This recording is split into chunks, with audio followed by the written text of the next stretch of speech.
Does the leadership, well, okay, Could you just take a breath? all right, And so we can edit it together? okay. All right, we're ready. Does the leadership, do the leadership lessons that you learned from Hooker in Mahalia Jackson, are those applicable in the leadership you exhibit in your church? Do they fit exactly with the leadership you exhibited at the NAACP? Or are there different styles and visions and philosophies that you put in each of these? Is there an overall vision and philosophy and then alterations to fit each of these circumstances? Basically, I try to teach from my pulpit that the Christian ideal of life will fit business. I don't think one has to shed his Christianity to be a business person or to run the NAACP. And certain kinds of things about loving people, treating people correctly, doing to others you'd have them doing to you. I've tried to let my Christian philosophy work in every avenue of life. And therefore, I think that I could say basically, I don't alter that philosophy too much. I believe that I'd be a hypocrite if I preach one thing on Sunday and practice another thing on Monday and Tuesday. So basically, I think the thing that has crippled us has been too many people try to be Christians on Sunday and act like non-Christians all the week.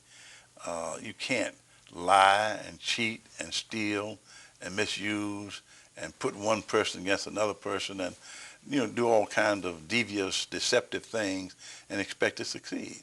Let me put it another way.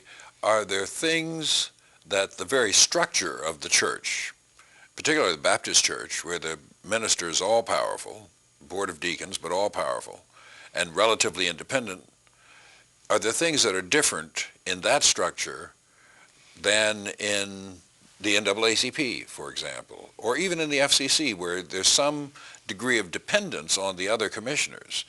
Do you then exhibit a different style of leadership?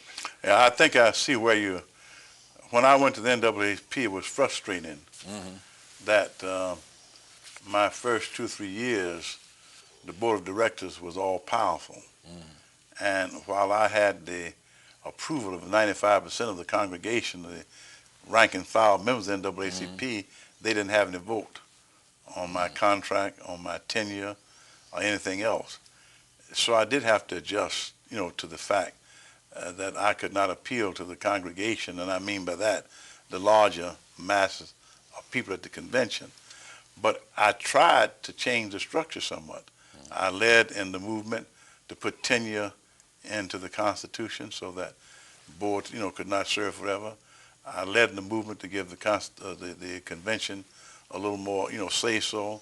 I also recognize the fact that in a very loose organization like the NAACP, you had to have some checks and balances, so I didn't go overboard. Later on, I became much more powerful within the NAACP, and then I had to try to exercise the restraint of not misusing, the power.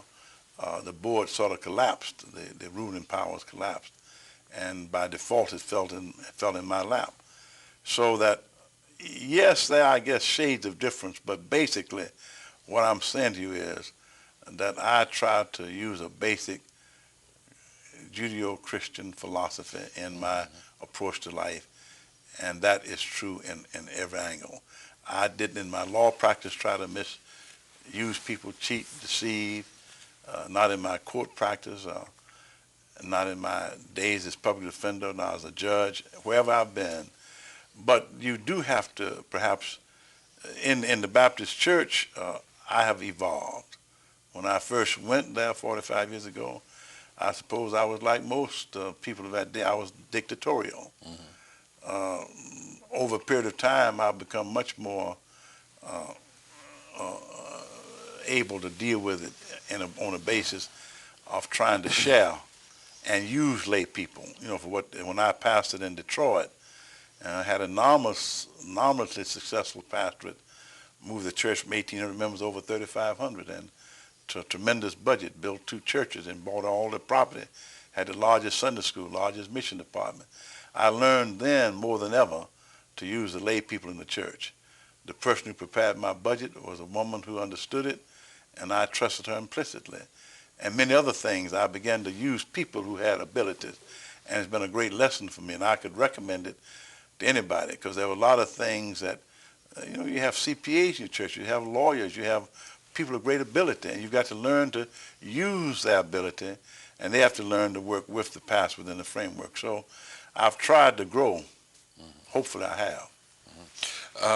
I don't want to make too much of the differences between a church, the FCC, the NAACP, but there are some structural differences.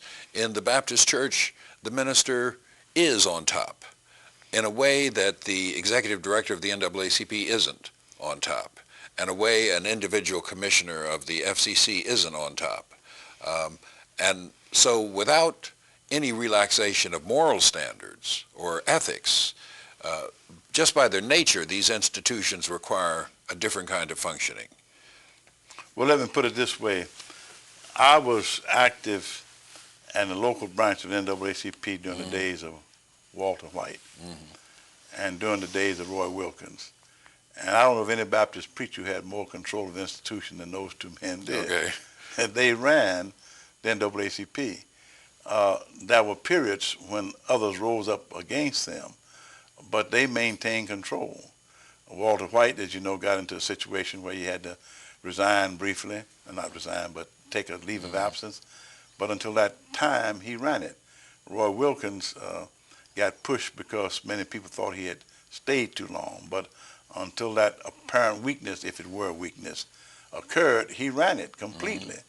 When I went there, I ran into a situation where the board had determined that it would never again be that way. But in 2 or 3 years, I just have to say it, that whatever mistakes happened, I ran it completely for a number of years. Then it took another direction. Today, the NAACP operates in an entirely different thing. There's a expression in the Bible, seest thou the man who is diligent in his business, he shall stand before kings. Well, in the years I was at the NAACP, every inch and ounce of my life was devoted to it, every waking hour. Whether I was at the church, in the pulpit, all of my thoughts were trying to build the NAACP. And I worked with the board, and I had a long, glorious period when the board worked with me. I didn't work against them. I didn't try to usurp their power. We worked harmoniously, trying to build it. But the burden of running it was completely, absolutely, positively on the executive director. I would think, if you go back and read that history of Walter White and even James Weldon Johnson and Roy Wilkins, on one occasion when the board went to Roy Wilkins, asked about salaries, he told them that was none of that business. He set the salaries. And that's when I think he may have, if the story is true, may have gone a little too far. And you always have ups and downs and periods of change. But if you've read this statement that an institution is but the lengthened shadow of one person, there's a lot of truth in that. And somebody runs everything. And things that are run by a committee usually end up not quite fitting. So that in the President's of the United States, Mr. Bush or Mr. Gore or Mr. Clinton may let cabinet members have a lot of leeway, but at some point the buck stops at the President. And he has to make certain kind of decisions, as if you can wake him up, Douglas MacArthur, the Harry Truman episode. And I happen to believe in ultimately somebody's in control. You are now the chairman of the board of the NAACP. During a certain period of time when I was there came a collision. The chairman's duties have been set. Nobody can take your place. You may have an executive committee, you may have all kinds of people, but ultimately you are held responsible for the work of the chairmanship of that board, which is an awfully powerful position. Kwesi is president and CEO. He has certain duties and responsibilities. Ultimately, director of branches, membership, the treasurer cannot do what he is charged with doing. You both have responsibilities and only you can do it, and in a sense, you have to assume that authority. And in the church, even though I have become more, democratic, though I pass out much of the work, ultimately I recognize the buck stops here. And that applies across the board in all the different leadership positions that you When I was a commissioner of the FCC, The chairman had certain legislative duties. He had certain administrative duties. He chose executive director. He chose this, that, and the other with our consent. But to the extent that I had a vote, that vote was exclusively mine. I never shall forget one day when we had a very important issue, and somebody asked me, was I a token, on the FCC? Right. A young black woman asked me that on the television program. I said, well, when I first went there, I didn't vote on every issue. I didn't feel qualified. I went to the chairman one day and said, I'm going to vote on this issue involving AT&T. It involved multi-billion dollars. And I didn't think much of it. I just felt I had surveyed it enough to vote. Well, at the FCC, they voted in seniority, so I was last to vote. And I didn't pay much attention to it except when it got to me, it was 3-3. And then it dawned on me. You were breaking the tie. I'm breaking the tie. I have the only vote now. I said, here's a black boy from Beale Street, voting on a multi-billion dollar, situation. And somebody asked me, do I have any, any power? So at that level, there are levels in which the commissioner, even though he's a member of the collegial body, has a responsibility which is solely his or hers and nobody else. So that even on the collegial body, you have to make certain decisions. I never will forget when I voted, there were, all over the room, folk were looking to see what I would do. And I wondered if I had not said I was going to vote, what would have happened, because it would have, on the tie, as I recall it, the status quo, whatever had been. But anyway, the major point I'm making is that I think, as best I can say it, that my philosophy of trying to be non-confrontational and yet not, that doesn't make me a pushover. That doesn't mean, although some people have mistaken that, because I smile and because I'm not, I try not to become confrontational or mean or rude, it doesn't mean that I'm not set in what I plan to do. Like my mother once, we asked her not to whip the dog because he, chewed up the socks. And she just smiled, but she caught that dog and wore him out.